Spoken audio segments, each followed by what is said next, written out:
All right. Hello. My name is Jason Georges. I'm the webmaster for KCRW.com. KCRW.com is the website for the public radio station KCRW.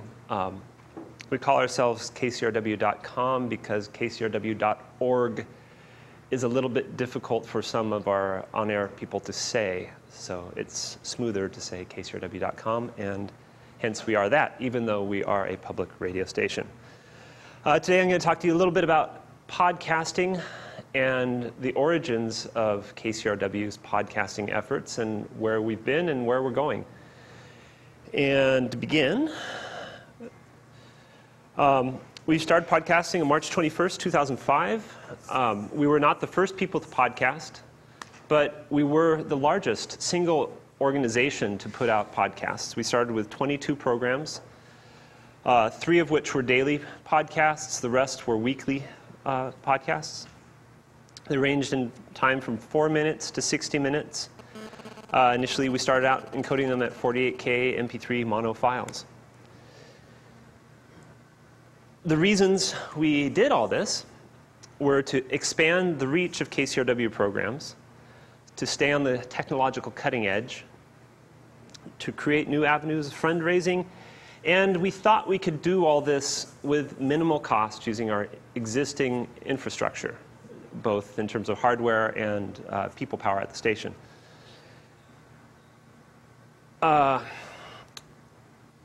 We met basically our first goal. We did expand the reach of KCRW. Podcasting, initially, even before iTunes came along, it was kind of taking off a little bit amongst the technologically fluent people. And they were constantly looking for new content, and we became known for our podcasts. And we started getting mentioned in newspaper articles and magazine articles as a podcaster. We achieved our second goal. We stayed on the technological cutting edge. Because we were the largest podcaster, people came to us and asked, how did you do it? What do you do? What kind of programs do you use to edit audio? What kind of programs do you use to serve your audio? And we thought that we could potentially use this as a way to make money, though initially podcasting was not that big. And we did achieve our last goal. We did all this on our existing hardware, our existing Apache web server. We had the files located there, and it seemed to be going along smoothly and great. And then along came iTunes. And with iTunes, that was huge for us. Steve Jobs used our treatment program, which is a kind of a Hollywood talk show, as an example in a talk he gave at a developers conference. And after that, just that brief little mention, even before iTunes was podcasting, subscriptions to the treatment went up tenfold. Then iTunes launched. They featured us as one of their initial podcasts. They created a very nice page for us that we supplied the graphics to, but they laid it out. They listed us as a banner on their podcasting page, and we had a very successful and at the same time unexpected thing happen to us. We went from having just a nice kind of peaking at around a 40 megabit per day traffic to our website, coming down to around 15 or so during the weekend. And Monday was a normal day. And then Tuesday, iTunes happened. And we more than doubled our bandwidth coming out of our site and out of our station. We crashed our server. We had to set up another server very quickly to move all of our podcasts on, to segment it from traffic going to our regular website. It was crazy and crazily successful, too. And as a result of that, we grew our audience beyond our wildest dreams. With iTunes, we achieved over 100,000 downloads on our first day. And over 300,000 downloads in the first week. Bandwidth usage went through the roof. We added additional MP3 servers, and because we were the people that were listed on the front page, because we had the promotion, We were featured in all the press articles. You know, iTunes launches featuring ESPN, ABC, and KCRW. So it raised our profile.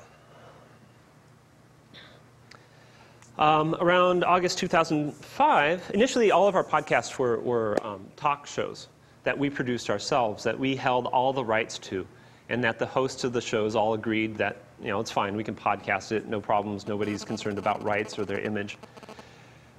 We were a little bit scared at first to get into the music podcast area. You know, what do we do about bands? What do we do about labels? Who's conscious of image? Everybody's kind of a little bit crazy about offering a download of their content, of their music.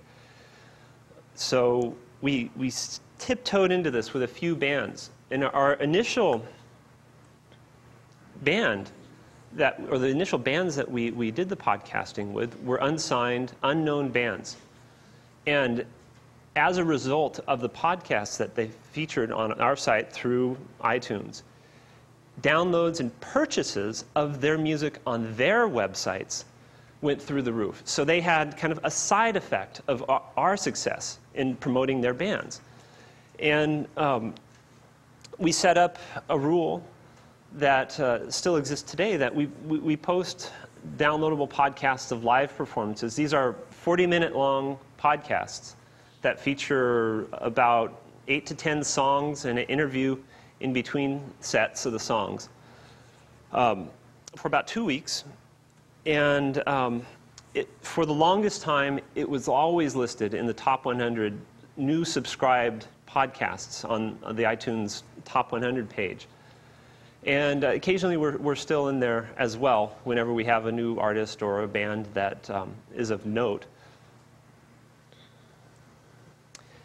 In January of 2006, we started to do video podcasts. For the last 4 years, the station has been videoing bands that come into the station. About 2 years ago, we upgraded our video system so that we have a system of 4 remote control cameras that one person maintains and mixes, and we put all this stuff together for under $10,000, and it was great until the camera started breaking and we ran into replacement cost problems. But these videos are, we're just sitting on our site streaming in real audio, but we had the tapes of them, so we started going back and re-encoding videos and making podcasts out of them. The podcasts were in the M4V format, or H.264 codec that QuickTime puts out. And initial launch of it, we had around over 7,000 downloads in January. This presentation was made in February, so and it was done in about the second week of February. So 2 weeks into February, we had 700,000. That month rounded out at about 12,000. So not quite doubling the first month of video podcasts. Now we're in a phase where we are putting maybe 2 or 3 videos up about every couple weeks, maybe more. It's slowed. The pace of updating the videos has slowed down because bands have tightened up a little bit. Not as many bands are allowing us to do a video download of their performance. Again, bands are, or more importantly, labels are a little bit image conscious, we think. But still, we're averaging over 7,000 and over nearly 10,000 downloads a month for video content. So many podcasts, so little time. Podcasts take a lot of time to make. From a production standpoint, I have a staff of 4 people that work along with me, 2 of which are audio editors. One is a video editor, and one's a content editor that produce the KCRW website. We upload anywhere from 10 to 12 hours of audio to the site every day. And we also produce videos. Whenever there's a band in the studio, we upload that as a streaming content and sometimes as a podcast. We produce audio in multiple formats, everything from real audio to Windows Media to QuickTime to MP3. or the M4V for video. And we do all this with our small little staff, and we have different programs to help us do all this, but it ultimately takes a lot of our day just editing, mixing the final audio for the website. We upload it. So this process needed some fixing. In order for us to maintain doing it, we needed to come up with some sort of automated way of putting on a bumper, adding a little trailer, adding a little underwriting credit to go with the podcasts. So we worked with a group of programmers from WNYC in New York City and came up with a really simple tool, a web-based tool that will take an ad and a bumper and maybe a trailer file and automatically assemble these to a source raw file of audio, and do this on a scheduled way where we can make a change on a spur of the moment practically and re-encode or recombine all of our MP3 files with new ads or new underwriting bumpers or new trailers on the end. This works for the most part and is great because it takes away that step of the editing process of adding a bumper especially for the podcast when we edit the files. So we're still using that system, and for the most part it's working. It has a few little hiccups. Right now I believe it's cutting the trailer off. But it's a software development, as you all know, is a ongoing process, and we are right there with everybody. So making podcasts pay. Our initial sponsorship was for I believe a 6-month period for $100,000 by Lexus. And it was to put just a very simple message in the beginning of the podcast. KCRW podcasts are supported by Lexus. That was about it. And for that, they were on all of our podcasts that went out. They got huge promotion because we had thousands and thousands of downloads through iTunes, through people that were all across the country. And that ad helped us to get a new host for our podcast. The bandwidth costs for doing this are enormous. We were putting out over 100 megabits daily, or megabits peak daily for podcast traffic. So we needed to find some way of either advertising supported or somebody to host these files. And our friends over at AOL actually came to our rescue. And they agreed to host our podcast in exchange for putting an AOL message on the front of the podcasts. And so now our podcast files are actually hosted through AOL, distributed through Alchemy, and we have a system that automatically uploads it from our server over to the AOL server, and life is fairly good. They've come up with a system that manages the distribution fairly nicely. So lastly, bringing podcasters back. So KCRW.com is a website. It's a web identity of the radio station. And as this podcasting phenomena took off, much of it happened through iTunes. Some of it happened through Yahoo. Some of it happened through the various different podcasting portals. Some of it happened through our own website. But the majority of the people that get our podcasts come through our outside sources, outside of our own website.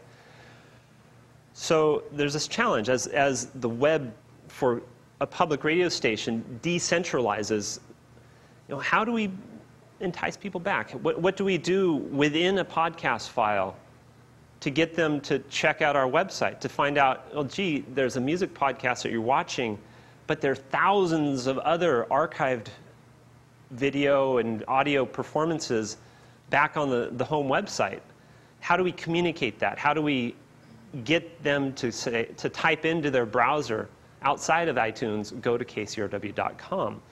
And we're still struggling with that issue right now a little bit. But one of the promising things Apple has done, they came up with this kind of an enhanced AAC format for audio. Or maybe it's not enhanced, maybe it's a feature of the AAC codec. But you can put in chapter marks within the audio and have different images show up and have different web links show up so that when you're listening to a file, you can click on it and go to a website that's being mentioned at a particular point. That might be something we're going to get more involved in moving forward in the future. We're also looking into ways of producing our shows differently at the station to reference the website, to talk about, you can find pictures, you can find links, you can find additional content, you can find a longer version of this show or this interview at KCRW.com.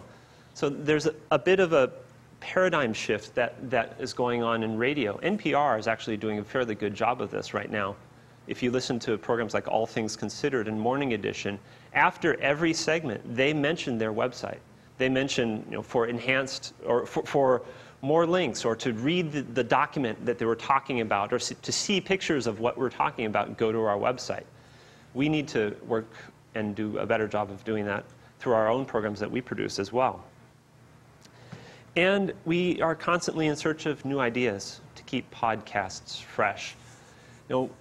Podcasting has been around now for approaching almost 2 years, which seems like a short amount of time if you look at the scope of the internet and everything, but it's actually a long time. And podcasting is kind of, everybody's doing it. It's part of iTunes. It's an established part of the way people get content, get information, and do their routine.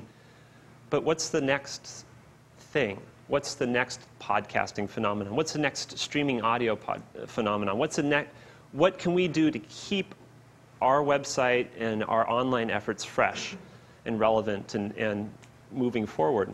So we're constantly looking out for that. And perhaps what Google is doing and the efforts you all are undertaking with the way you search the web, with the way you index things, with the relationships you draw out of partners in the world. Hopefully there's possibly a place for KCRW to be part of that and to allow our content to be more accessible and more noticed, and in turn have Google be more noticed and more accessible. So that's about it. If you have any questions, I'd be happy to. So just before I ask my question, I was going to mention that the video is probably going to get posted, as long as Jason and everyone's okay, probably get posted to Video Google, so be aware of that on questions that you ask. So, but you had mentioned that you guys started off with 60-something podcasts when you initially started doing podcasts? We started off with 20 shows. 20 shows. Each of those shows had, starting off with one show that was podcast, and that grew to about a month's worth of programs. So for a weekly show, like To The Point or Which Way LA, it would have anywhere from 20 to 30 individual MP3 files that could be downloaded up at a given time. Because we had it on our own servers, after about 30 days, we'd take it off the server and it would no longer be available for a podcast. That's how many are you doing now? Now it's about 2 months. We even though it's being hosted by AOL, we still have concerns about consuming their servers, and we want to keep. Have you increased the number of shows that you have? Now the number. Because you guys now have like about 26. During this whole time, you guys started the KCRW Music. Mm-hmm. So I mean, it has unique programming now of its own. Doesn't Yes. it? So on top of the Morning Becomes Eclectic music podcast, we also have a podcast called Music Exchange, which features one band that's talked about between Nick Harcourt in LA and Steve Lamacq in London at the BBC. They talk about an artist and then they play a song. Because we're unsure of the rights to that song, we go up about anywhere from 30 to 60 seconds and then fade it out. NPR actually set up an agreement with the RIAA to allow for public radio to sample 60 seconds of music as opposed to the, I think the traditional is like 15 or 20 seconds. That can be sampled online. So we're taking advantage of that. We also have a podcast called Today's Top Tune, which is an entire song by itself, no underwriting attached to it, no bumper. It's just a song to download to your iPod or player or your music collection.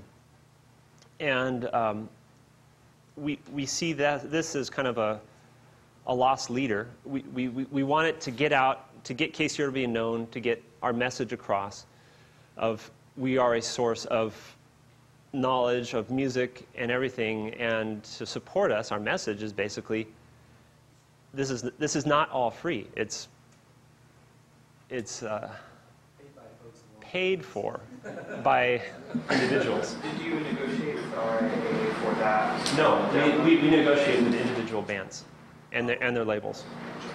So do you pay them, or do you normally negotiate this as a promotional thing for them? It's a promotional thing. And the top tune is supposed to be up there for a day, 24-hour period. For various technical reasons and scheduling reasons, it's usually up there for a little bit longer. And they know that, but it's a promotional tool. A single song by an artist that's not on the charts yet, available through KCRW, gets their name noticed. It gets them noticed. And they're in iTunes already. They might as well type in the name of the band in iTunes, and oh, lo and behold, they have a whole album I can buy for $9 or 99 cents for a track.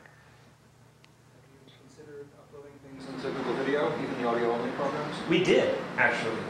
We were approached a couple of years ago when Google Video was just starting to put our video into Google Video. And the reason why we didn't had less to do with, is this technically feasible, as it had to do with we just don't have the time. Our video is pretty much all encoded in real video format. That's changed now that I have a full-time video person working on staff. He's been going through and kind of re-encoding all of these DAT tapes or mini DV tapes we have of the performances into a big server we have, into formats that can be exported out into other video formats when we have the time. So potentially there's a place for KCRW to get involved in Google Video. And maybe it might be, I don't know if it's possible, but if you host the video file in a Flash format, is it possible for us to then also feature that on our site? Or so? Mm-hmm. It'll re-encode it to whatever it wants. Cool. So we should talk. And you could probably also upload the audio program. Mm-hmm. You might have to make a fake, splash screen that just sits there. Mm-hmm. It's a distribution point. Very good. Can you explain what bumpers, trailers, and underliners are? Think about a car. On the car, you have, in the front of the car, you have a front bumper. It's in the audio, the bumper is the thing at the front. A trailer is the thing at the back, the audio source that goes on the end. So in the bumper of an audio file, we might have KCRW's promotion. This podcast is produced by KCRW and featuring thousands of hours of audio at KCRW.com, supported by Lexus, and here's AOL. And these, before we had our little assembly program, we were using our audio editing software to paste these in together and saving off a new MP3 file that contained all these things inclusive. And that just took too long to do. So we created an automated system to put those things together. So as a rule of thumb, you guys haven't. Is there a reason that you don't actually overlap any of the broadcasts with these trailers? Are they? Is there any overlap between the audio of whatever you recorded, the song, and then the bumper or the trailer? Not right now. Yeah. No. We tend to keep everything segmented so that. But is that for technical reasons? reasons, or is it like musicians don't want you talking over? It's just what we do. Yeah. I'm sure if we wanted to, we could have a fade over, crossfade to make it kind of a watermark, so to speak. Well, yeah, that's kind of what I was thinking. Is it would allow you to maybe musicians would allow you to post their content longer if they knew, at the last 10 seconds there was kind of, Nick Hardcourt comes in and. The curious thing about our relationship with musicians and labels is that there's not a lot of dialogue about what goes on the website. There's an understanding, and there's something that they read and agree to. But as far as I know, they probably wouldn't care what we did with it, as far as it was presented in a positive light and was promoting their artist or the band. Yeah. I hope. I cross my fingers. It's probably the major record labels that care more about that than the band. Yeah.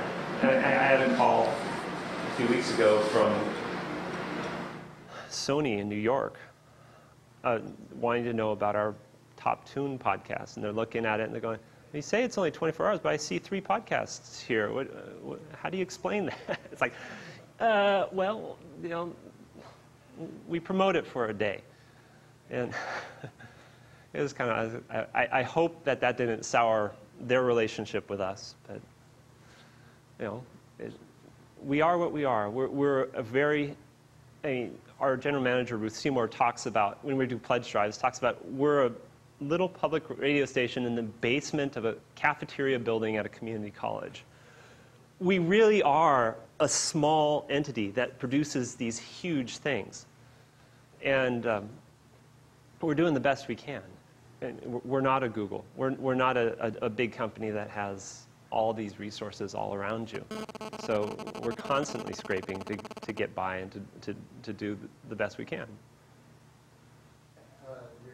Podcast, as far as or even viewing on the website itself, music versus talk shows, what's the breakdown? Is it more music, folks downloading music now than ever? Because it sounds like, you initially started off with just our number one podcast is The Show. Harry Shearer's The Show. Yeah. Is that a music show or is it a talk show? I know plenty of people that wish he wouldn't actually do music kind of show. Exactly. And actually, for rights reasons, we do have to edit his show and take out some songs that he doesn't have permission to, or in the podcast, trim them down to a few seconds of sample. And so his podcast is often around 43 minutes, 44 minutes long, whereas his show is an hour long, which probably your friends who don't like the music should download the podcast. Or the one guy that I was thinking of, I don't know what his thoughts were. So. But he's the number one podcast. Morning Becomes Eclectic is often number 2 in terms of number of downloads. Number 3 is an hour-long news program called To the Point. And it's a big podcast file. It's a daily podcast. And we get thousands and thousands and thousands of people downloading that show. And whenever it's late, we get thousands and thousands of emails saying, what happened to The Point? And there's some guy in Florida that's just on it every day. It's like, it's 2 o'clock, it's not here yet. Where is it? I'm trapped by hurricanes. I can't, this is my only connection to the outside world, is this show. Where is my podcast? So we definitely have a caring audience and people that we try to be beholden to. Because your audience has broadened considerably in the last couple of years, have you guys altered your program, or do you when you look at your new programming ideas as far as what you might be able to do more national? Are you doing? Well, we do have a lot of national programs. Our To the Point's a national program carried in major cities across the country. Left, Right, and Center is a 4-way show talking from all points of political view about the major issues of the day. It's a weekly show. We have entertainment shows, The Business and The Treatment, that are nationally distributed. We have a book show, Bookworm, which is nationally distributed, carried on other radio stations. I'm leaving something out. What else? Is that it? Le Show. What? Le Show. Oh, Le Show. And Harry Shearer is everywhere around the world. Yeah. So, you know, we do have the advantage of having a voice outside of the internet to promote the internet. And without that voice, I think we wouldn't be as large as we are. Well, I mean, but I'm wondering, like, new programming ideas that you guys are floating, that this national audience that you have, does that weigh more heavily on decisions on new? Well, it has actually. We had a music stream going that was featuring live music whenever we were playing it on air, and then kind of rebroadcast to the previous evening's shows during times when we didn't have music playing on our simulcast, and addressing that very point of, you know, what more can we do to address a national or global audience? We chucked out that format of music stream and replaced it with each show's a 2-hour produced show of Morning Becomes Eclectic, of Metropolis, of Nocturna, of Cafe LA, of all of our main music shows. And we made a stream that's comprised of these 2-hour shows making up an 8-hour segment that's repeated 3 times a day. And each of those shows is available for syndication now. Morning Becomes Eclectic is going to be heard in Alaska. Alaska will have the best public radio north of continental United States. That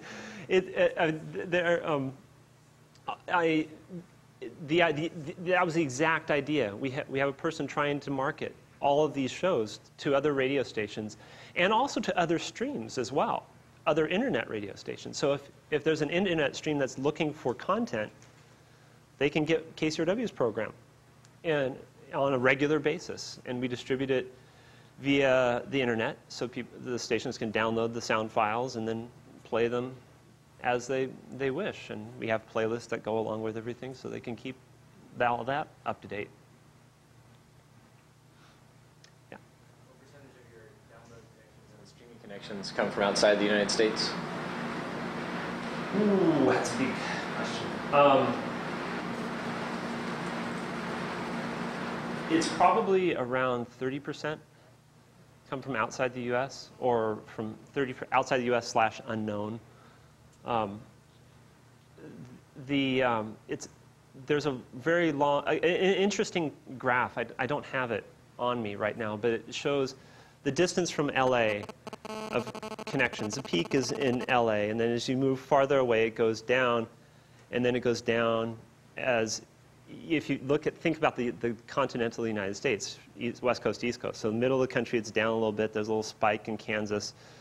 And then it gets to the East Coast and it has another peak of traffic. We have a lot of people on the East Coast that come to our website. And then the tail goes off.